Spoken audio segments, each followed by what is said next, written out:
It's the Voice Peddler Interviews, getting up close and personal with voiceover talent around the globe. I'm Nick O'Mana of Nova Productions, and here is your host, the Voice Peddler himself, Brad Freeze. Thanks, Nick. Nick O'Mana, ladies and gentlemen. Welcome, everybody, to the Voice Peddler Interviews, where we celebrate the stars of today and highlight the stars of tomorrow.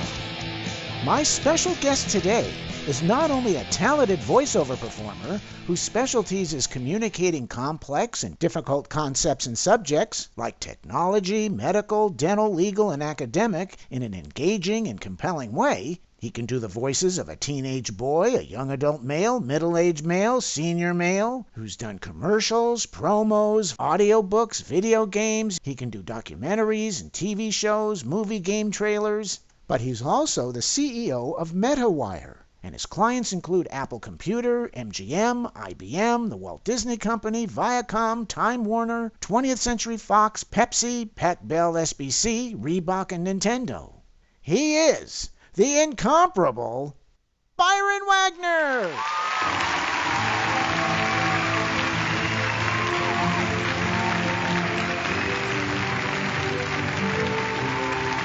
Welcome to the celebration, Byron! Thank you! It's good to be here. How did you get started in voiceover? Well, I never did anything professionally till I was 8. I got a late start. 8? At the ripe old age of 8, I started doing magic and ventriloquism for kids' birthday parties. I charged 25 cents and all the ice cream and cake I could eat, and my priorities have not changed since then, unfortunately. From doing magic and ventriloquism, I got interested in theater, and I really enjoyed theater, and I actually did some commercials when I was a kid in Omaha, Nebraska, just little things, not anything big, and then I actually ended up discovering that the radio station where I was doing a junior achievement project had real Sony C37A condenser microphones and Ampex reel-to-reel tape recorders, and I could sneak my friends and my cousins in, late at night and make music recordings, which was not, of course, what the equipment was for. It was for the pear-shaped golden tone of the announcer, but it worked just as well for what I was doing and my nefarious purposes. And so then I got interested in recording. And so I started hanging out at the local studios. Again, this is in Omaha. Sears Recording, UPC Recording, so on. And I started trading my services for studio time. And so when I went away to college, whereas most kids would take, a steamer trunk full of clothes and, personal items and a duffel bag full of linens, I took a steamer trunk that had my Roberts 778X tape recorder with crossfield heads that could record 8-track tapes in the side, as well as going 15 inches per second and take 10.5-inch reels. Thank you very much. So, in other words, when most kids who were seniors in high school had a car that cost, $400 or $500. I had a tape recorder that cost $500 and I took the bus to school. So when I went off to college, my steamer trunk was full of mic stands, cables, 4 mono Midland mixers that I used as stereo, my Roberts recorder, and my duffel bag was full of, more microphone and recording paraphernalia and headphones and a few linens. And I also had 2 guitar cases and some other stuff. So that's how I got into it. And then what happened? My reaction, based on seeing what was happening with, people who wanted to make it in acting and so on and so forth, was that I enjoyed the technical side of it. My first recording, which still exists and which somewhere I have a copy of on quarter-inch reel-to-reel, was when I was watching either the first or the second broadcast of the live show of Mary Martin as Peter Pan on television. And my dad had a reel-to-reel tape recorder. And this is late 50s. And so he recorded the show. And then he interviewed me after the show. And I sang some snippets of the songs that I could remember from Peter Pan. So there is somewhere a recording of me at age 5, 6, something like that, being interviewed by my dad. And later, when I was in, I think maybe junior high or grade school, I got the idea, because I was lazy, that on Halloween, instead of going to the front door and answering it every time the doorbell rang and giving kids candy, my bedroom window overlooked the front porch. And I realized that I could plug a speaker into the external speaker jack on this tube-operated AC-powered reel-to-reel mono tape recorder that went 3 3/4 and 7.5 inches per second, and hide the wire out my window down into the planter and put a little cheap speaker, just a bare speaker that I had harvested out of something that was broken or whatever, and use the microphone and put it behind the pumpkin.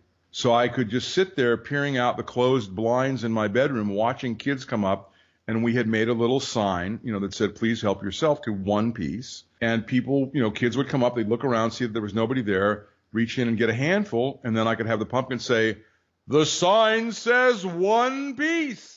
And have people drop their bags of candy, run screaming off in the opposite direction, because this was in the time, right about the same time as Candid Camera and stuff like that. So I learned how to pervert microphones and tape recorders and speakers at an early age.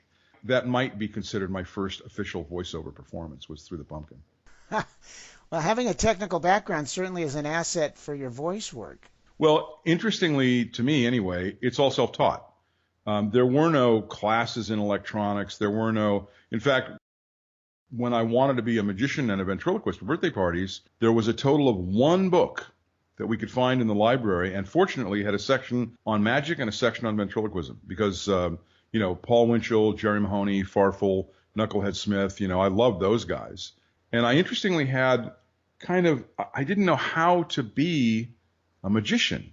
And I had seen magicians. I had one at my birthday party, I think when I was 7 years old, a neighbor kid, interestingly enough, whom I just, I thought, wow, this is the coolest thing in the world to be able to get approval from other people, entertain them, make them happy. So the problem is that when I saved up my allowance and I bought magic tricks, or my dad would travel, and originally he would bring me back souvenirs, like a flannel pennant from Sholo, Arizona, or, the islets of Langerhans, far-flung or otherwise, those kind of things. And when he went to Chicago on one trip, he brought me back a couple of magic tricks. And so my first magic tricks were the classic egg bag. I think I bought myself the finger chopper, but in any case, those are like my first couple of tricks. But the patter, the narrative that the magician is supposed to tell the audience, the story, while you perform the trick, was on the order of, on my recent visit to China, I learned the ways of the Mystic Keys. It's like, I was 8, right? So it didn't quite fit, and so I didn't know exactly what to do. And on one of the title pages in the book about magic and ventriloquism, there was a quote, which I think was misattributed to Orson Welles, but I think was actually from Robert Houdin, probably in French. And it says, a magician is merely an actor playing the part of a magician. Huh. And it was like, oh, I can do that. I can pretend to be a magician, And so it was what I needed in terms of giving myself permission to make up stories and to engage the audience and those kinds of things. So I didn't really do much with voiceover, but I did, going back to your question about the technical stuff, I learned by taking things apart. I learned by, hanging out at the electronics store and trying things and, as they say, stuffing the smoke back into the box. That's the hard part, Uh-huh. And I really enjoyed it. And so when I was in high school and I had convinced my dad to get me this tape recorder, which interestingly he got at a discount because Robert's tape recorders, which was the American brand for Akai at the time, were distributed by Rheem Corporation. Rheem that makes water heaters. Uh-huh. And because of some industry connections involving plumbing and water heaters, my dad was able to get me a killer price on this amazing, it wasn't really a professional tape recorder, but it had professional features. And so that was it. So then I just, I would have sold my soul for the mixers that didn't exist. The thing that you can get from Mackie or from Behringer now for like $200, that would have been $10,000 if you could have found it. Oh, wow. You could get a 4-channel. In fact, basically the Midland mixers that I bought were knockoffs of the Shure, I think it was MM68. It was like a mono 4-channel input, like maybe 4 mic pre's and 1, line level input with knobs on the front. And I basically stacked them together and used Y chords to make it, to make a stereo mixer array with a total of 8 inputs per side, and convinced my friends, who played music, to let me record them and so on. So that being said, I did some radio, and when I came back, I left college after 2 years, and I ended up not being able to get a board shift on a local radio station, but kind of the next best thing, which was I found that the local FM underground station, KRCB in Council Bluffs, Iowa, had just lost a salesperson. So I got them to hire me as somebody selling airtime because it was a foot in the door. And of course, the great thing is when a salesperson leaves a radio station or anything else, like Piranha, the other guys go in and cannibalize all of his, and they cherry pick his accounts. So when the new guy comes in, you get crap. You get like the worst possible accounts. And I went out and I had to spend $500 on suits and ties. And there's a quote from Mark Twain, I think, that says, "Beware any endeavor that requires a change of clothing." But anyway, the great thing about it was I quickly figured out that I was not going to convince the people that weren't already advertising on the station to advertise on the local FM underground station that was playing In Agata Vida and, maybe, beginning to play Blood, Sweat, and Tears and things like that. But I got the idea that I could find some new advertisers. So I found River City Candle Works, nudge, nudge, wink, wink, say no more, with a giant array of glass pipes in the window. And, the local barbecue place that was open till 3 a.m. And I basically went to them and I said, a AAA spot, drive time. This is Omaha, Nebraska, 1971, something like that. It was like $80. And bottom of the scale, B or C or whatever, there was this thing called ROS, run of schedule. It was the hodgepodge. It was basically all the unsold time slots. And occasionally, because of cancellations, they didn't fill it, there might be a AAA drive time spot in there. So if you bought this grab bag of spots, which they could basically schedule at the station's convenience, you might end up with a AAA spot for like $10. And so I convinced these guys, let me write and produce and be the talent for commercials for you guys. And it'll cost you like $8, $12 a spot. And let's try it out. Give me $100 budget. I'll do all of the production and writing and everything for free. And when the phone started ringing off the hook at 1 a.m. at the barbecue joint, and when several dozens of new customers showed up at the bong store that had never heard about the place, they called me and they said, "We want to buy more. This is great. Wow, awesome." Some of the other salespeople at the radio station were jealous because I was getting great response and new customers the station had never had who were very, very happy with what I'd done for them. And of course, the whole thing was an excuse for me to be on the radio. And the last story about that is, in wandering around looking for customers and literally, knocking on doors, I had found a new place that was opening up out in West Omaha. And it was a fascinating story. Apparently, the guy who was opening the place had been kind of the bartender at a local bowling alley. And it was kind of a snack bar, but they just had pretzels and, peanuts and things like that. And his wife made great pizza. So he was bringing his wife's pizza in and selling it kind of under the counter and not telling the boss, because the boss wasn't there at 10 o'clock at night on league nights and stuff. And the customers were thrilled. And then the boss found out and said, "You can't do this." The local powers that be in terms of health authorities and so on, they'll shut us down. We don't have a permit. You're not making this in a commercial facility. This is completely uncool. And the guy said, okay. And then he started doing it again. And then he got fired. So he had started this place that they were putting in furniture as I went by. And this was the time, again, about 71, that there was a particular movie that was very popular. So I convinced the guy to let me write him a spot and produce it and be the talent. And the pizza place, because it was a pizza place, was called Godfather's Pizza.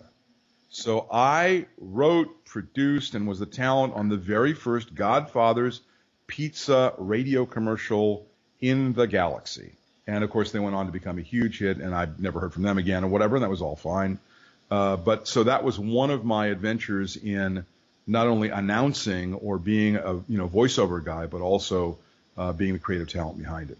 So I think that answers your question of 20 minutes ago of kind of how did I get into it. Oh, wow. And that being said, the truth is I was a lousy radio time salesman. And when my boss called me in and he says, I'm going to fire you. Huh. And you're going to thank me. He says, not right now. He says, but you're going to thank me because anytime I've ever gotten fired, basically said, it was because I wasn't in the place that I really needed to be and I wasn't doing a good job. And so the guy who fired me did me a favor. And hopefully one day, you'll look back on this and consider that I'm doing you a favor. And he was absolutely right. Right. So that being said, even though I was involved with theater in college and did did some other community theater productions. After that, my focus was, in fact, on the technical side. And when I ended up learning how to be a recording engineer and doing multi-track stuff with music, and a friend of mine, who I've known now for a very long time, who's a singer-songwriter, he still is, very talented, very successful, was talking to me on the phone from California and said, you really ought to come out here. There's a lot of opportunities and all that stuff. And I said, yeah, sure. I'm just doing this radio thing, and I've just come back from college. And I actually was building a mobile recording studio out of what had previously been a laundry truck, step van kind of a thing. And he said, no, really, you should come out. And in the background, his wife at the time yelled, yeah, you big chicken. Yeah. And I said, okay, wait a minute. I was planning on coming out there for the Audio Engineering Society show anyway, and planning on flying out and being out there for like a few days and then coming back. I said, okay, you've said that I could stay with you, and you have no idea how long it would take me to find a job. I've got this mobile recording unit, which it turned out was destined to be a failure, because what hadn't occurred to me was the reason there were no mobile recording units at that period in time in Omaha, Nebraska, was because there was no demand for them. And the good news was it had wheels and I could drive it to California. So I said, I'll, come out there for, a couple of weeks, maybe a month. And if I can get a job, fine. If not, I'll drive back. So I came out to California, was there for the AES show, had planned on making some phone calls to set up job interviews the day after the show was over, which I think was like a Monday. And I did. And I set up 4 interviews for Tuesday, 4 appointments. First place I went to, the guy I was supposed to meet with wasn't there, and they said, come back tomorrow, but they gave me a great tour. I think it was United Western, gold records on the walls for the Beatles and the Beach Boys and all this stuff. Wow. And the second place, they said, wow, you're great, but you're overqualified. It was like I never had a full-time job in a recording studio, and they're telling me I'm overqualified. So I said, well, we could do barter, studio time as well as part of the thing. And my third appointment was Bollock Sound, which was Icantina's studio in Inglewood. Wow. And I never got to the 4th appointment. Huh. There's a whole series of things involving technology, among other things. A console that was made by a guy named Dan Flickinger. It was very rare, had voltage-controlled attenuators and stuff like that. And I said, oh, Flickinger. They said, you know what this is? I said, yeah, I know what it is. I know how to fix it. They said, you know how to fix this? It's like, yeah, there was a little 4-input console we had at Ohio University in the electronic music department with a Moog's 3C synthesizer. So they never let me out the door, and that was my first job in California, was working for Icantina. And there are all kinds of stories with that. But that was as a recording engineer, and then later, producing engineering records and doing eventually recording studio design and maintenance and so on. So yes, so for a very long period of time, my body was on the other side of the glass. It was behind the console. And I actually didn't get back into doing performing or voiceover. The last commercial projects that I worked on were about 82, 83. It was The River for Bruce Springsteen, Two-Tone 2 for Tommy Two-Tone, No Frills for Bette Midler, Shot of Love for Bob Dylan. And that was when the record business went down the toilet because of both disposable income turning towards Pac-Man machines and video games and cassette tapes and home taping, really cutting into the output of the record business. And so I basically migrated, ended up getting a very interesting opportunity to do work on a big museum project downtown in Los Angeles. And then from that, I kind of segued into being a serial entrepreneur, starting tech companies. So it wasn't until about, it was really when the bottom fell out of the market, like 2008. And I couldn't raise money for startups to save my life. And I had done a project in 1992 under non-disclosure for the Disney Corporation that ended up creating the first ISDN codec, the first commercial device that would send CD quality audio over dial-up phone lines. And the reason that we did it, it was quite interesting. I had been called in by Apple to consult with Disney on a totally unrelated project. And when I was there and visiting Scott Burnett's office, he was the director of Disney Character Voices, I saw Blake Todd, who was the casting director for all the international versions of all their stuff, sitting on the floor of his office with a cassette machine, listening to audio cassettes of auditions from France and Japan and China and everywhere. And the way he would do it is he would take a cassette, put it in the machine out of the DHL envelope, rewind it all the way to the beginning, zero the little Vita root counter, forward it to the number that had been written down in his notes, listen for 4 seconds to a piece of an audition, stop the machine, take the cassette out, put another cassette in by another actor or actress, rewind it to the beginning, zero the counter, go to the point on that tape that he'd written down, and listen again. And I went, this is nuts. Apple had just released the PowerBook 140 and 170 series. And I said, you guys could take $125 and buy a Fairlawn Mac recorder, digitize the audio, and then stick it as an enclosure in your emails back and forth. And they went, can we do that? And I said, yeah. And I thought that was the end of it. Well, it turned out that Disney had a very unusual problem. Disney could never compete with Warner, UA, all of the other companies that were going day and date. In other words, simultaneous releases on their movies in the foreign versions, because they couldn't do subtitles, because Disney's audience was illiterate, because they're 5. Yeah.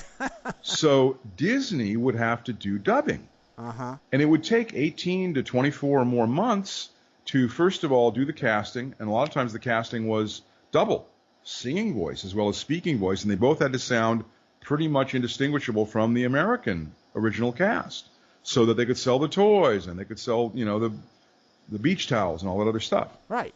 So when I had said, well, there's this cool technology, there are these people from Northern Ireland who are working on this algorithm that'll run on a DSP, blah, blah, blah, blah, blah, the bottom line was that I didn't think they were going to go for it. Because when Blake would fly to a different territory, he would fly first class and stay in 4-star hotels, not on Disney's nickel. Because the contract for doing the localization for the Parisian as opposed to the Quebecois colloquial French, I believe Beauty and the Beast, the budget was $1 million for the French version. So the local studios would, wine and dine and take care of Blake. And I thought, well, he's not going to want this, and basically said, are you kidding me?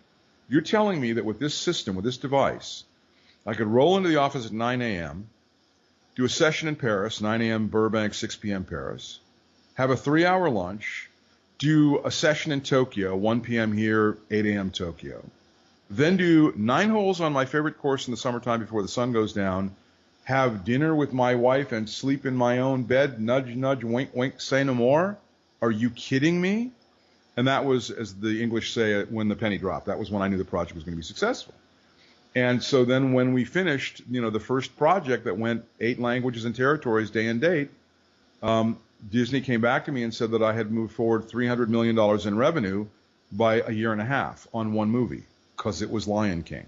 Huh. Now, had it been Medicine Man or Cabin Boy, the numbers would have been significantly smaller, but it wasn't. And, we patented the result. Of course, it was assigned to Disney because it was a work for hire. But all of this to explain why a number of years later, about 14 years later, when the bottom dropped out of the economy, I thought, I could pull a codec out of storage, drop an ISDN line in my apartment, make myself a little booth, because I had been designing and building recording studios a million years before, and see if I could get an agent. And I ended up with Don LaFontaine's old agent. Wow. I started booking gigs, and it was fun. And people actually liked what I did. How cool was that? And so I knew nothing about voiceover. I knew nothing about, not really, about doing voiceover, the union, FICOR, getting an agent, all that other stuff. And so I started hanging out with people and learning a lot, and that was how I got back into voiceover. I'm looking at a picture, Byron, and you're going to have to explain this one. You're holding a paper sack with something in your mouth and your hand. And yeah, I built a recording studio. It was one of the very first recording studios in a residence. And the house still exists. If you're driving straight south on Van Nuys and you look up into the hills, there is a huge house with an A-frame roof. It looks kind of like an oversized ski chalet. Uh-huh. This guy who lived upstairs from me saw me at the pool, and he said, you know about recording and recording studios, right? I said, yeah. He goes, well, a friend of mine is a contractor, and they built this studio for this guy, and he's really unhappy with it. Can you go, take a look at it for him? I said, sure. So I went out, and basically a very well-meaning guy who was somewhat naive and fairly wealthy had gone in the yellow pages, found a contractor who primarily did kitchen remodels, and said, I want to build a recording studio and a control room out of 2 of the bedrooms in this big house. So he said, sure. They didn't know what they were doing. So I looked at the facility, and I realized that they had put a concrete brick wall between the 2 rooms, which was hollow and rang like a drum when you slapped it. They had cut holes in both sides of that concrete block wall to put AC outlets in back to back, So they built this giant block wall with holes in it, right, like Swiss cheese. And it goes on and on. In other words, it was a complete disaster. And so I wrote up a report for the contractor, and I said, you need to redo this whole thing. It's completely wrong. It's kind of cargo cult, like somebody had looked at a recording studio and then tried to ape that and construct it from their memory. And basically, so the contractor then filed bankruptcy, went out of business. And a couple of weeks later, I felt bad.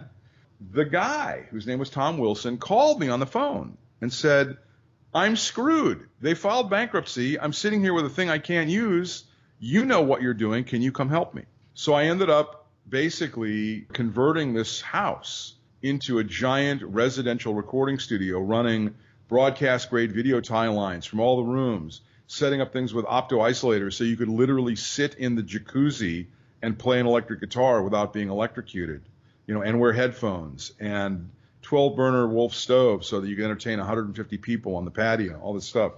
And that photo was taken during the construction process, and if you look carefully, you will see that what I have in my mouth is the end of an AC line cord, and I'm holding the plug in my other hand. It's I was goofing around for a friend of mine that was taking the pictures. Have you ever considered doing on-camera work? Yes, and actually I did, I think I did a commercial when I was about 10 years old, and I have just recently started getting back into it, and theater as well. So I did a production of Picasso at the Le Pan Agile, playing Gaston in Tel Aviv, and have started doing on-camera stuff as well. And I'm enjoying it greatly. And what's it like being in Israel? It was amazing. There is, of course, a very interesting and thriving English language theater community because I don't speak Hebrew particularly well. And I sought them out, and I made a tremendously great connection. There's a guy that we both know who is doing voiceover workout groups online. And when he got a customer, a guy named Josh Bloomberg, who's near a city called Moda'in in Israel, and you remember, all of Israel is smaller than New Jersey. He said, oh, you're in Israel. You must know my friend Byron Wagner. He just moved there. And Josh said, no, but I'll look him up. And so it turned out that Josh was very much into doing on camera and wanted to get into voiceover. And I said, well, I can tell you all about voiceover and audiobooks and things like that. And I have a small studio that I built here in Israel. If you help me get into on camera and commercials and so on. And so that's how it worked. So partly because of him, I ended up getting into a Facebook group called English Speaking Actors in Israel. And one day I got a phone call from a director who was casting this Picasso Le Pan Agile production saying, you're him, you're cast. And it's like, what are you talking about? And she didn't even ask me to audition, and I kind of insisted on auditioning, and it worked out great. So that was all actually fairly directly because of the work that I've been doing in voiceover. The same darkness that spawned me spawned you, ninja! The light! I'm gonna learn you the 3 lessons of being a guard dog, just like my pop taught me. Uh-oh. Striker, ready for service. Right away, sir. A suitable target. Very well. So, I'll just use euphemisms. Isn't that the right word, the correct phrase to say? Miss Marvel, wouldst thou give one hand to me and the other to yon Iron Knight? Iron Man doth have issues. So when he rented a tuxedo, oh boy! Half a dozen superbads on the move. About 10 clicks from the Great Wall. With all the excitement of this spy on the island, I was wondering if the experiment will be ready on schedule. Aaron, I've been asking you to get your stuff out of the house. I've been giving you weeks and weeks asking you to clean it up. I am begging you. I wouldn't go so far as to call any place hell, but when the wind blows west, you can just about smell the brimstone. Oh, so this guy, I get it. Going a little too fast, huh? I try and slow it down a bit. You laugh, you cry as antics and explosions ensue and stuff happens and it all blows up. The incomparable Byron Wagner. Okay. Thanks.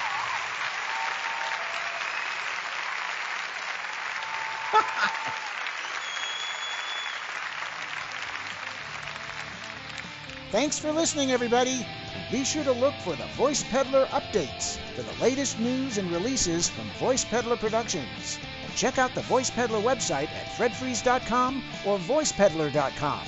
See ya! Thanks for listening to this edition of the Voice Peddler Interviews. Stay tuned for the next show when our special guest will be from Sweden, Mimi Candler. This is Nick O'Mana of Nova Productions. See you next time. The Voice Peddler Interviews are wholly owned and produced by Voice Peddler Productions. Copyright 2017.